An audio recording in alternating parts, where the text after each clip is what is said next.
Elton, peut-être un petit mot de jeu, parce que finalement, les inquiétudes concernant le Paris Saint-Germain, elles viennent de là. On a l'impression d'une équipe qui joue sans grande intensité, et quand on sait que c'est la valeur cardinale en Ligue des Champions ces dernières années, c'est toujours plus inquiétant.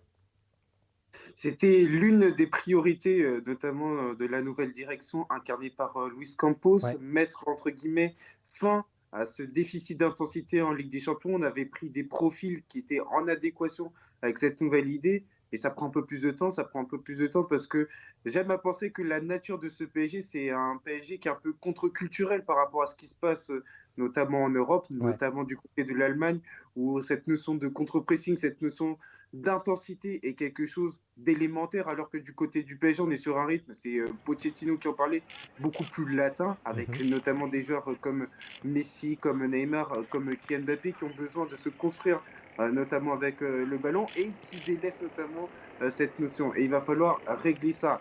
À voir comment le PSG va réussir à imposer son rapport de force, parce que c'est la beauté du football. On peut imposer sa philosophie de jeu. Comment le PSG va réussir à faire en sorte que ce déficit d'intensité ne soit pas préjudiciable. Mais ça me paraît quand même quelque chose de compliqué parce que en face, ça affronte quand même une équipe qui justement est incroyable sur ce plan-là.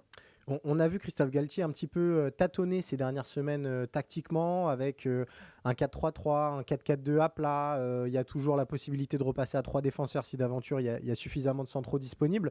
Est-ce que ces changements ont dessiné quelque chose qui... Voilà, est-ce qu'il y a une compo ou un système qui se dégage, d'autant plus en l'absence de Kylian Mbappé pour toi?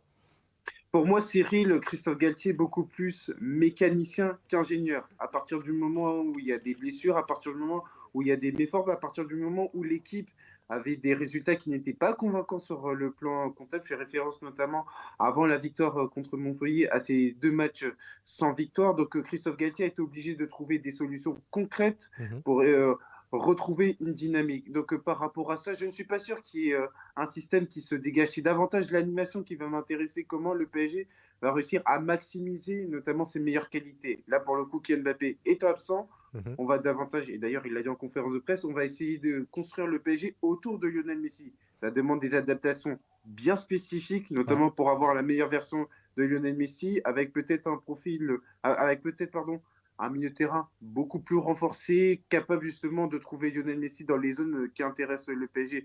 Donc, il n'y a pas pour moi une tactique, un système qui se dégage, c'est davantage l'animation qui va nous intéresser. Aujourd'hui, avant d'attaquer ce match face au Bayern qui arrive déjà la semaine prochaine, je suis bien incapable de dire comment le PSG va attaquer ce match-là parce que ça va être la forme du moment qui va prédominer, les performances individuelles qui vont faire foi au moment de dessiner cette composition d'équipe. Il y a un homme qui ne sera pas là, David, et qui malgré tout cristallise beaucoup de discussions en Allemagne ces derniers jours.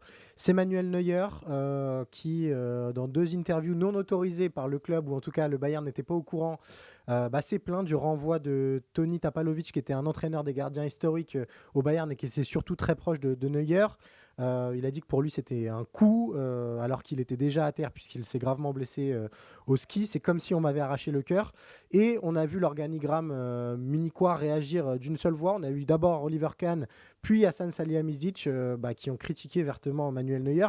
C'est le FC Hollywood dans toute sa splendeur. Là, c'est le Bayern qui s'offre une crise politique à un moment un peu critique de sa saison. Absolument. Le FC Hollywood, au Bayern, il se passe toujours quelque chose quand ça paraît calme. Parce qu'effectivement, il y a des hommes calmes dans cette direction du Bayern. Kahn est un homme calme, froid, si vous Mhm. voulez, entrepreneur. Le président Herbert Tainer aussi, l'ancien patron d'Adidas, l'ancien patron de la grande marque allemande, est un homme aussi extrêmement calme. Et pourtant, ça bouge. Alors, il y a un souci, je le disais, c'est que le Bayern est en train de changer d'air complètement et changer d'air sur le plan de sa direction, sur le plan de sa gouvernance, changer d'air peut-être sportivement aussi. Thomas Müller approche de la fin. Manuel Neuer ne reviendra peut-être jamais à son meilleur niveau, Mhm. voire jamais tout court. Et d'autres trentenaires aussi ont cédé la main. Et le Bayern est en train de tâtonner un petit peu pour gérer tout cela. Il ne faut pas surestimer, Cyril, la sortie dans la presse d'un joueur. Philippe Ouais. Lahm l'avait fait il y a quelques années. Et après tout ça, un club comme le Bayern peut l'absorber. Mais on a du mal à gérer cela tout de même. On a du mal à gérer Neuer qui s'est perdu, qui s'est fourvoyé un peu au ski sur 3 cm de neige, Ouais. comme c'est critiqué actuellement dans les médias allemands. On a du mal à gérer la sortie de Serge Gnabry. On a du mal à se gérer un petit peu mentalement, psychologiquement en ce moment, à l'image de cette expulsion de Kimmich qui était un peu surprenante en championnat contre Wolfsburg. Et les dirigeants ont du mal à savoir jusqu'où il faut être sévère avec cette nouvelle génération. C'est peut-être un petit peu cela qui est actuellement incertain au Bayern. Le club y survivra, la direction y survivra, mais les joueurs, il y a des mauvais exemples qui sont donnés et ça peut être aussi une phase de latence, une phase de voilà, un petit peu d'incertitude de qu'est-ce qu'on peut faire, jusqu'où on peut aller dans notre liberté individuelle de joueur. Ouais. Et ça, évidemment, les dirigeants doivent donner l'exemple. Et Nagelsmann est un petit peu au milieu de tout ça. Lui aussi ne sait pas trop comment gérer. Faut-il être très sévère? Faut-il être un peu laxiste? C'est un petit peu la difficulté en ce moment. Est-ce que ça profitera au PSG? On va le savoir dans quelques jours.